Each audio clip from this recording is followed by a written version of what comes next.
لیکن یہ یوٹیوب پر ویسے بھی انٹرنیشنل قوانین کے تحت دیکھیں یوٹیوب کو بھی اب تمام صحافی ہم سب لوگ کیسز کو انٹرنیشنل عدالتوں میں بھی لے کے جا رہے ہیں. مجھے تو خود بلکہ امریکہ سے کل ڈاکٹر فاروق صاحب نے آفر کی ہے کہ ڈاکٹرز یہاں پہ 4000 ڈاکٹرز بھی موجود ہیں اور لوگ بھی ہیں, امریکی عدالتوں میں کیس لڑنا چاہیں تو بتائیں. اس پر ہم سب لوگ غور و فکر کریں, کیونکہ یہ جو کیس انہوں نے کیا ہے کہ مجسٹریٹ کا علاقے کا جو اختیار نہیں رکھتا, عالمی سطح کے ادارے پر آزادی اظہار رائے کو بند کرنے کی کوشش کر رہے ہیں. اب پیکا ایکٹ تو ویسے ہی پاکستان میں بدنام ترین, آپ کو پتہ ہے ایسا کیس ہے جسے دنیا کس نظر سے دیکھتی ہے.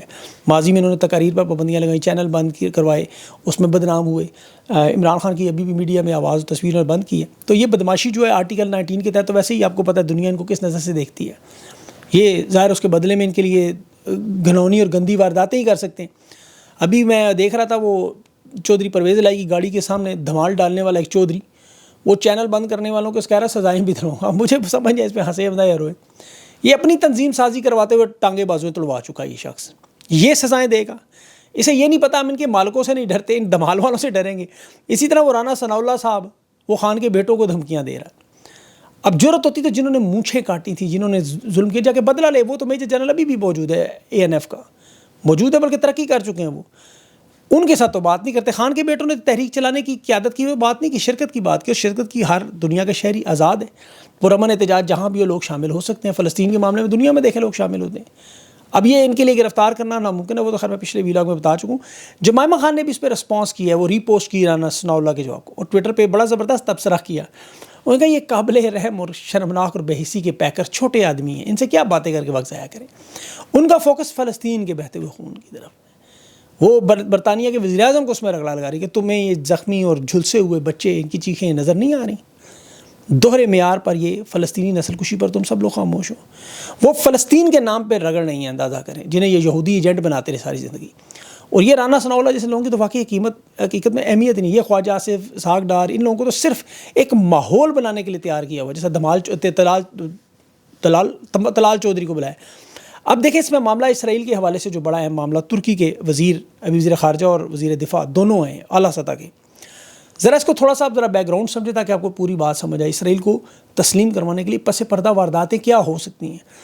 دیکھیں ترکی اور اسرائیل کے آپ تعلقات اٹھا کے دیکھیں, 1949 سے ترکی نے انہیں ریاست کے طور پہ تسلیم کیا ہوا ہے, بلکہ اسلامی دنیا میں یہ پہلا تسلیم کرنے والا ملکوں میں شامل ہے.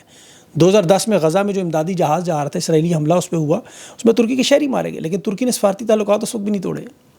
پھر 2022 میں ان کے تعلقات اس لیول پر پہنچے محبت اور پیار کے, سفیر بھی تعینات ہوئے, سفارت خانے بھی کھلے. اور 2024 میں ابھی پچھلے سال آپ اگر ان کی تجارت اٹھا کے دیکھیں تو $8 ارب کی دونوں طرف کی تجارت ہے اسرائیل اور ترکی کی. زرعی ٹیکنالوجی, دفاعی الیکٹرانکس, ڈرونز, جاسوسی کے آلات, سافٹ ویئر. اچھا جاسوسی کی سرویلنس کی تیہ بردگان بالکل پاکستانی ڈکٹیٹرز کی طرح ہیں. مخالفین کو قابو کرنے کے لیے وہ آلات استعمال وہی ترکی میں وہاں اسرائیل کے استعمال ہوتے ہیں. یہ واحد اسلامی ملک ہے, 8 ارب کی تجارت بھی کرتا رہا. ابھی ایران اسرائیل کی جنگ میں آپ نے دیکھا ترکی نے کوئی موقف نہیں بنایا, کیونکہ یہ نیٹو کے رکن ہیں, آپ کو پتہ ہے یورپ کے ساتھ ہیں. بظاہر امت مسلمہ کا انہوں نے خلیفہ کا روپ, خلافت کا روپ دھارا ہوا ہے. اب دوسری طرف امریکہ کے ساتھ, اسرائیل کے ساتھ ان کی مکمل انٹیلیجنس تعاون ہے. ابھی آپ دیکھیں جو پچھلے ہفتے ملاقاتیں ہوئیں طیب اردگان اور شہباز شریف کی آذربائیجان میں, اس کے بعد اب ترکی کے وزیر خارجہ وہ خانان پتہ نہیں کیا نام ان کا, اور وزیر دفاع دونوں پہنچ گئے, دونوں. اور انہوں نے تجارت کے حوالے سے $5 ارب کا منجن بھی, جو آتا ہے پہلے پاکستان کو منجن بھیجتا ہے MOU. اور پھر ایئر چیف ظہیر احمد بابر سدھو سے بھی ملاقات ہوئی.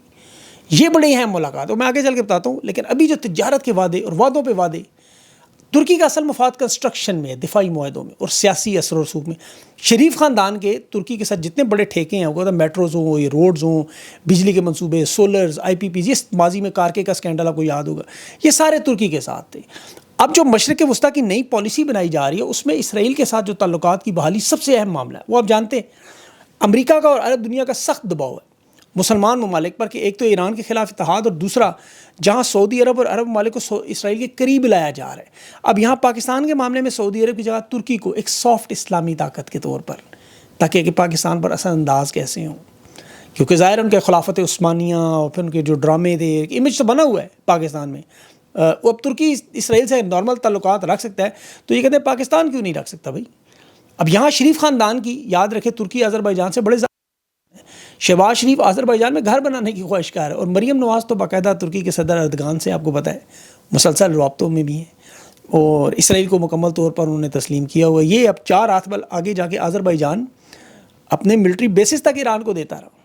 ان کے بھی 1.5 ارب کے دفاعی معاہدے ان کے ساتھ ہوئے ہیں. ایران کی جو سرحد پر اسرائیل کو لاجسٹک سپورٹ ملتی رہی وہ آذربائیجان سے ملتی رہی. یہ انتہائی قریبی ان کے تعلقات ہیں دونوں ممالک کے, ترکی کے بھی اور آذربائیجان کے. تو یہ جو بیک ڈور ڈپلومیسی ہے یہ پاکستان پر دباؤ اب اس میں سعودی عرب کو نہیں ترکی کو استعمال کیا جا رہا ہے.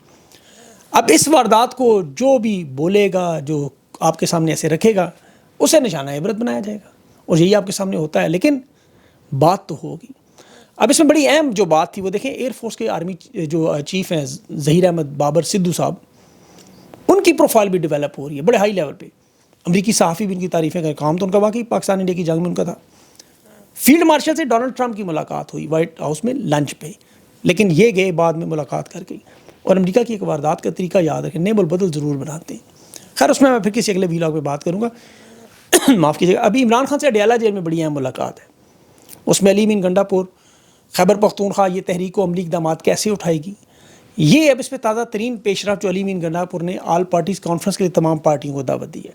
اب یہ مجھے ان کی اسٹریٹجی سمجھ نہیں ہے, یہ کرنا کیا چاہ رہے ہیں. اب تو حالت یہ دیکھیں, ورکرز جو خان کے لیے 3 سال سے مارے کھا رہا ہے, قربانی دے رہا ہے, اب وہ کہہ رہے ہیں میں نے سینیٹرز, ٹکٹ ہولڈرز, عہدیدار, اب ان کی باری ہے, انہیں میدان میں آنا ہوگا. تو اس کے لیے خان نے کل بتانا ہے انہیں کہ یہ کس طرح ان سب لوگوں کو سامنے آنا ہوگا.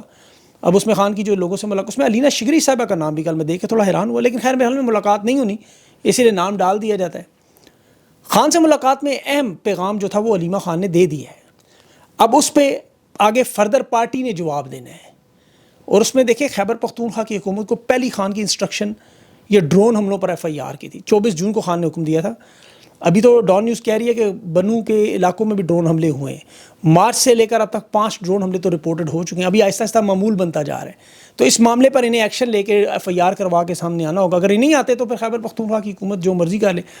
دیکھیں اصل ہدایات پر جس دن عمران خان کی عمل ہوا, علی امین گنڈا پور صاحب جو ہی سامنے آئیں گے, یہ گورنر راج لگانے کی اسی دن کوشش ہوگی. 26ویں آئینی ترمیم آپ پڑھیں, اس میں آرٹیکل 255 ہے, اس میں شک نمبر 2 اٹھا کے دیکھیں کہ اپوزیشن اراکین سے بھی جو حلف کا معاملہ ہے جو مخصوص نشستوں پہ, اگر اسپیکر نہیں لے گا تو چیف جسٹس لے لے گا پشاور ہائی کورٹ کا. اسی طرح انہوں نے وفاقی حکومت کو اختیار دیا ہوا ہے کہ غیر معمولی حالات کے نام پر, کہ جی ریاستی اداروں کے خلاف کارروائی کے نام پر یہ ایمرجنسی لگا کے گورنر راج لگا سکتے ہیں جب چاہیں. تو یہ جو مرضی کریں, خان نے جو کہا نا انہیں چھوڑیں گے نہیں, یہ بھی بعد میں تو بچیں گے ان کا اقتدار ویسے بھی نہیں. اب 26ویں ترمیم کو خان اسی لیے بار بار کہتا ہے بند کرنی, روکنی چاہیے, واپس لینی چاہیے. یہ خیبر پختونخوا کی حکومت کو گرانے کی ایک لٹکتی تلوار انہوں نے علی امین کے سر پہ رکھی ہوئی ہے. اس کی تو دیکھیں خواجہ آصف, ویسے تو وہ کل وہ کہہ رہا تھا علی امین گنڈا پور مکھن لگاتا ہے, آج وہ کہہ رہے 3 بار آئے اور بھاگ گئے.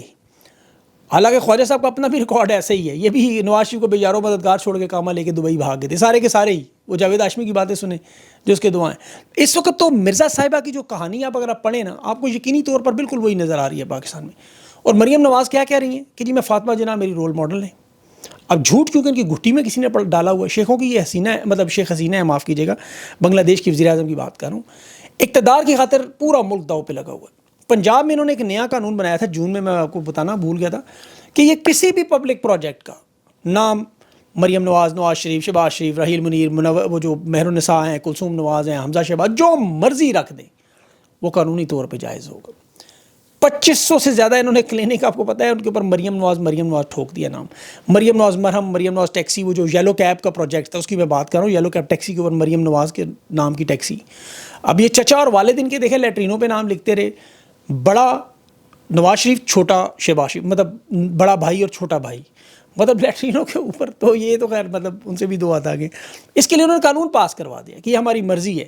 25 جون کو باقاعدہ نوٹیفیکیشن گیزٹ میں پڑا ہوا, آپ دیکھ لیں پنجاب اسمبلی میں جا کے. اور امن و امان کی یہ بات کرتے ہیں, امن و امان کی تباہی دیکھیں کہ کچے کے ڈاکو نام لے کے مریم نواز کا اور CTD کا اور DPO کا رحیم یار خان میں چیلنج دینے کے آؤ ہمیں پکڑ لو. وہ سامنے ویڈیوز بنا کے لگا رہے ہیں. انہیں یہ نہیں روک سکتے, اپنا پانی نہیں کھلوا سکتے, لیکن یہ YouTube چینل بند کر. لیکن پاکستانیوں VPN لگا کے, جس طرح پہلے آپ نے دیکھا ہے چینل تو میرا تو خیر 2-3 مہینوں سے پہلے ہی بند ہے, تو آپ لوگ اسے VPN لگا کے ہی دیکھتے ہیں. تو VPN کی ظاہر ہے آپ کو پروموشن کرنی ہوگی, بار بار VPN ہم نے کرنا ہے. عام طور پہ میں وہ لائک شیئر سبسکرائب تو نہیں کہتا, لیکن اب میں ہر ویڈیو میں یہ ضرور آپ کو تاکید کروں گا کہ VPN لگائیں اپنے لیے اور اپنے دوستوں کے لیے. اور اس پہ بات ضرور کریں گے آپ لوگوں کی. دیکھیں جب تک تعاون ساتھ رہے گا اس آواز میں طاقت آتی رہی. بولتے تو ورنہ ہم پھر بھی رہیں گے, چپ تو نہیں کریں گے, لیکن اس میں طاقت آئے گی, توانا آواز ہوگی, جب آپ کو جوش نظر آئے گا. اگر آپ کا ساتھ ہوگا. باقی تو انشاءاللہ جو اللہ نے آپ کو بتایا طاقت دی ہے وہی بولتے رہیں گے ہم سب لوگ. ابھی اس پہ میری محب پیرزادہ صاحب ہیں, آفتاب اقبال ہیں, عمران ریاض ہیں, بجاج سے بھی کرنی ہے, ابھی بہت سارے لوگوں سے ڈسکشن کرنی ہے کہ ہم جو لائیں عمل وہ آپ کے سامنے رکھیں. میرا تو نہیں مشورہ ایک بڑا نیٹ ورک بنائیں سارے مل کے, اس میں جان ڈالیں اور اپنا ایک نیا سیٹ اپ ایسا بنائیں کہ ایک بند ہو تو دوسرا کھل جائے. خیر ان چینلز کے بند ہونے کا ان کے ہاتھ میں ابھی نہیں ہے, اس میں اصل میں طاقت تو آپ لوگوں کے ہاتھ میں ہے. تو یہ میں اس لیے کہہ رہا ہوں کہ ظاہر ہے یہ ایک پلیٹ فارم ہے آپ لوگوں سے ڈسکشن کرنے کا اور یہ خبریں پہنچانے کا اور آگاہی سے. تو باقی انشاءاللہ اگلے ویلاگ تک کے لیے کوشش میں کر رہا ہوں دوبارہ انٹرویوز کا سلسلہ شروع کروں, لیکن اس میں ظاہر ہے تحریک انصاف کے لوگ بھی آپ کو پتہ ہے کچھ مصروف رہتے ہیں, اور دوسرا یہ کہ وہ کچھ لوگ بھی آپ ان کو پسند نہیں کرتے, دیکھنا سننا ان کی باتیں بھی آپ نے سنی ہوئی ہیں, تو اس لیے وہ پیمانوں کو چوز کرنا مشکل ہوا ہے کہ کس کو لیا جائے. تو آپ لوگ کمنٹس میں بتایا کریں کس کو سننا چاہتے ہیں, تو اس کی بنیاد پہ ہم لوگ انشاءاللہ فیصلہ کریں. اپنا خیال رکھیں, مجھے اجازت دیں, اللہ حافظ.